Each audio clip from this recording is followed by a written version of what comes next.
علیہ کی صدائیں بلند، گھر کی طرف چلے۔ خدا سب کو زیارت نصیب کرے۔ مسجد کوفہ سے علی کا گھر زیادہ دور نہیں ہے، لیکن جیسے ہی جانے لگے ایک مرتبہ علی نے آنکھیں کھولی، گلیم پر لیٹے ہوئے آنکھیں کھولی، حسن کو آواز دی۔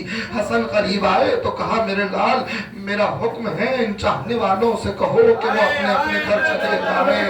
حسن نے ہاتھ جوڑے کہا بابا چاہنے والے ہیں، ماں علیہ کی صدائیں دے رہے ہیں، ماں محمد کی صدائیں دے رہے ہیں، بابا انہیں جانے کے لیے کیوں کہہ رہے ہیں؟ میں نے روایت میں پڑھا ہے، سنیے گا۔ علی نے کہا میرے لال زینب نے مدینے میں زہرا کے چہرے کو خون سے تر دیا، احباب کے چہرے کو خون سے تر دیا۔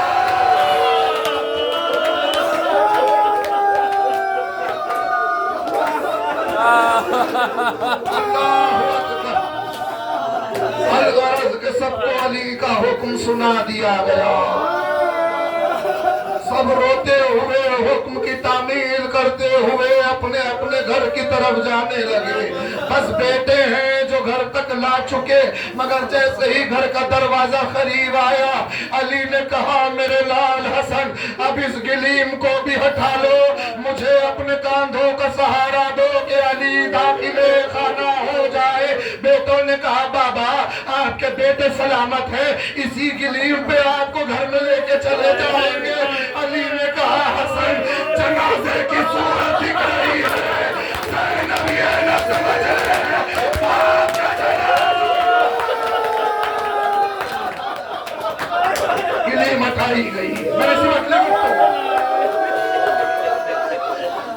بیٹوں کا سہارا لے کے علی گھر میں جاتا، بیٹیاں در پکڑی تھی، جیسے ہی بیٹیوں کی نظر علی کے چہرے پر پڑی کا شور بلند ہوا، فوراً بیٹیوں نے بھر کے باپ کو سہارا دیا، علی کو بستر پر لٹایا گیا۔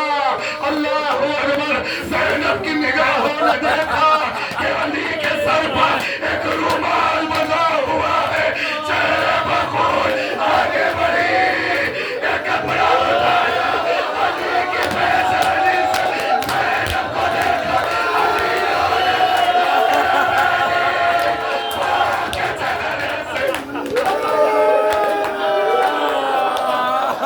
جانے کے علی کی آنکھوں میں کیا کیا منظر، میں نے سمجھ لی گفتگو، سحر کا وقت ہے،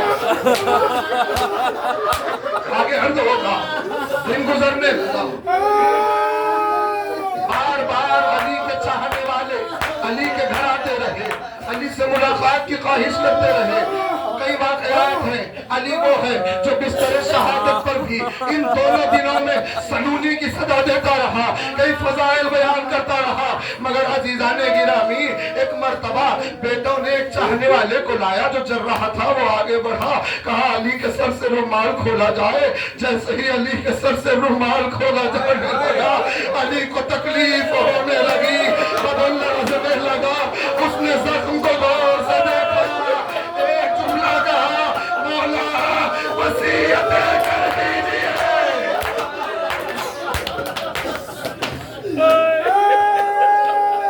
وصیتیں کر دیجئے، زخم بہت گہرا ہے مولا۔ ایک چاہنے والے نے تسلی دی تھی کہ زیادہ زخم نہیں ہے، علی نے آگاہ کر دیا میں جانتا ہوں کہ میں دنیا سے گزرنے والا ہوں۔ ان کیفیتوں میں روایتیں بڑھتی رہی، مگر ایک موقع ایسا آیا کہ جب وہ جراح نے جاتے ہوئے بیٹوں سے کہا کہ زخم گہرا ہے، زہر بدن میں اثر کر رہا ہے، زہر کا کام یہ ہے کہ جب وہ بدن میں اثر کرتا ہے تو یہ ایسا شدید زہر ہے، ابن ملجم نے خود اعتراف کر لیا کہ زہر کتنا شدید ہے۔ اس زہر کا کام یہ ہے کہ یہ جیسے ہی بدن میں سرایت کرے گا تو یہ سب سے پہلے جگر کو کاٹے گا، اس کے بعد دل کو جلائے گا۔ ایک مرتبہ کہا کہ علی کو غذا نہ دی جائے، علی کو پانی نہ دیا جائے، ورنہ اس آگ میں اضافہ ہو جائے گا۔ علی کو جتنا ہو سکے شیر پیش کیا جائے تاکہ کچھ حد تک علی کے درد میں کمی آ سکے۔ یہ شیر اس آگ کو ٹھنڈا کرنے کا کام کرے گا۔ اعلان ہو گیا، کوفے والوں کو معلوم ہو گیا، کچھ ہی دیر میں کوفے کے یتیم ہاتھوں میں شیر کے پیالے لیے علی